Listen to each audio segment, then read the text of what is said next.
Hey everyone, welcome back to my YouTube channel, All About April. I'm so happy to have you back with me. Today's episode is going to be focused on Love Belvin's The Prism Series, which includes 3 books: Mercy, Book 1, Grace, Book 2, and The Promise, Book 3. All 3 books will be included in my Amazon store. Please check the description on my page so that you can get access to my Amazon store and also these 3 books if you are interested in reading. But let's go ahead and hop into today's episode. So I want to start off by saying that I would rate this series about a 3.7, 3.8. And I know some people are like, oh my gosh, would you really do that? Yes, I did. And I said what I said. I liked the series, but I felt like there were some things that could have been better in regards to it. And I want to explain the good first before I get into where I would like to correct it moving forward. So this series takes off on the lives of Ojazvi Sinclair, otherwise known as Jazz, and Ashira Witherspoon, otherwise known as Shishi. And let me tell you, Jazz is a man. I loved his character as a man. He was a provider. He was a protector. He did not allow his past as an ex-felon for 10 years to pretty much run his future. And Ashira is this dancer, or this aspiring dancer who's been running her father's company, but she has hopes and dreams. Nonetheless, her family wants or sees something different for her. She also does not have the best relationship with her mother, and it's just a whirlwind for her. I also think it's important to note that despite Jazz's past, he has a very strong foundation with his family, and Ashira, coming from a very affluent background, she does not have as strong of a foundation with her family. So they meet up.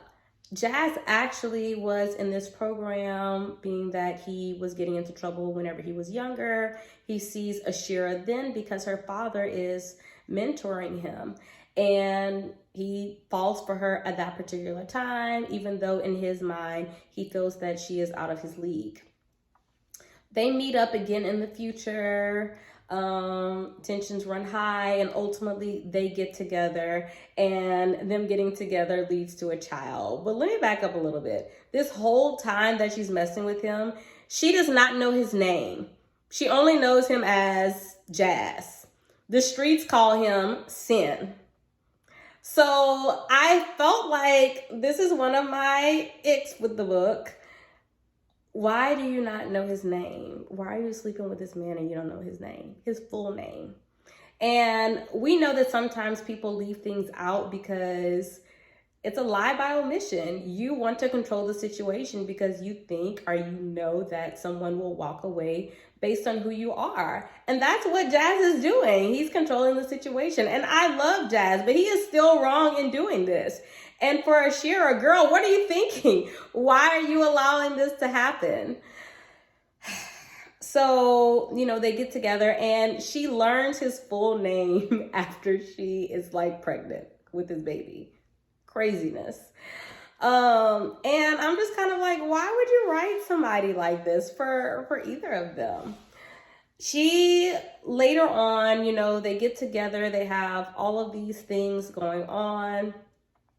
And Ashira is ultimately trying to lead her life as a dancer, a professional dancer. She leaves her father's company. She is leading her own way. Jazz has become very successful in his home business. And so both of them are successful in their own way. They're raising a 2-3-year-old daughter, Siobhan, who, based on the book standards, is super adorable. But she also loves her daddy, who is such a great father to her. Ashira is committed to her life as a dancer. Not to say that she's not committed to her daughter, but she is leading to providing in that particular way, which reminds the readers of similarities with her mother and how hard she was on her from her past. And I wish that that was explored a little bit more. That was another thing that I wish would have been let on a bit more. from that, because you don't really get a true history of the background of Ashira's mother and father and how it has led her to the place where she is in her life. And I wish that would have been explored more. Another thing was the inclusion of past characters in former books. Now, you know, it's not the LBU universe, which is the Love Belvin universe, without a mention of Asmir, or some former characters, which included Lex and Ezra from the, I think it was the Bonded series. I did not care for Lex's character in this series. And this is another thing that I really wish would have been excluded. I want characters from former series to be included, but I felt like Lex had too much of a role in this one because her role influenced Jazz's relationship with where he was going. So let me hop back to Jazz. Jazz is this man who has a list. He has this idea of a woman, and y'all know what we mean by this. I want her to love God. I want her to be beautiful. I want her to have a heart of gold. I want her to have a sense of community, etc., etc. But the thing was, what Jazz wanted was not what his heart wanted. His heart wanted Ashira, a woman who was exciting, a woman who was independent, a woman who was sure of herself. And he met these women on his list, but no one truly captured his heart the way that Ashira did. So I felt like that was such a sweet part of the book. And you see how he felt when he dates these other women, including, Josie, and he continues to run back to Ashira. And, I appreciate the fact that we get to see these vulnerabilities in both Jazz and Ashira. However, it should not have taken 3 books and the last 10 to 20% of book 3 for them to decide that they finally wanted to be together. Like, that was just way too long for me. And these books are not, novellas.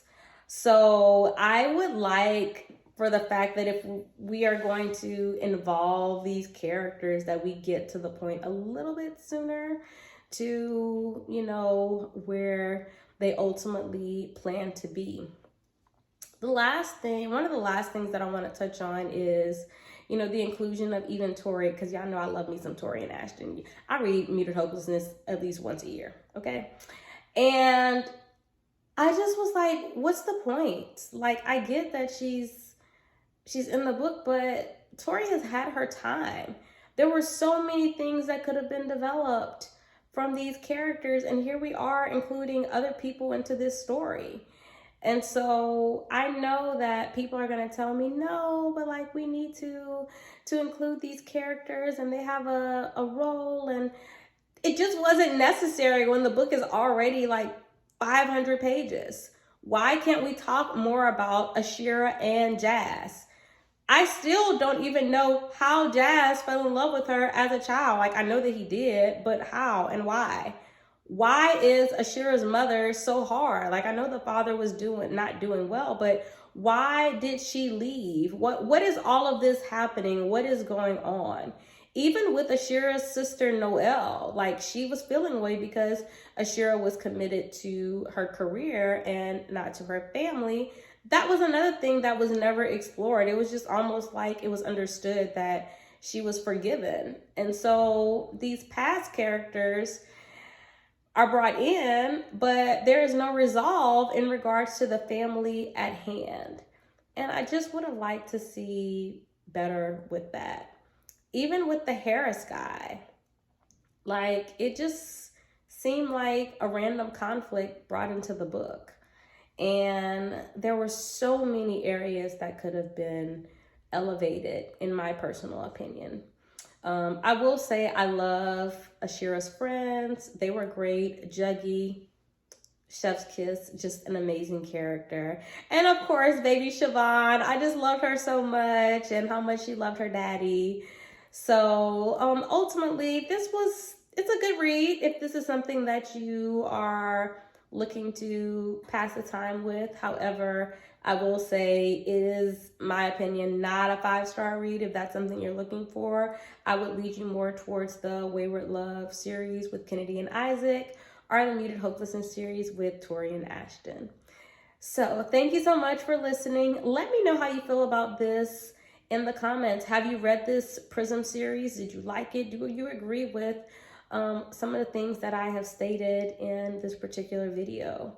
Let me know below. Also, don't forget to like, comment, and subscribe.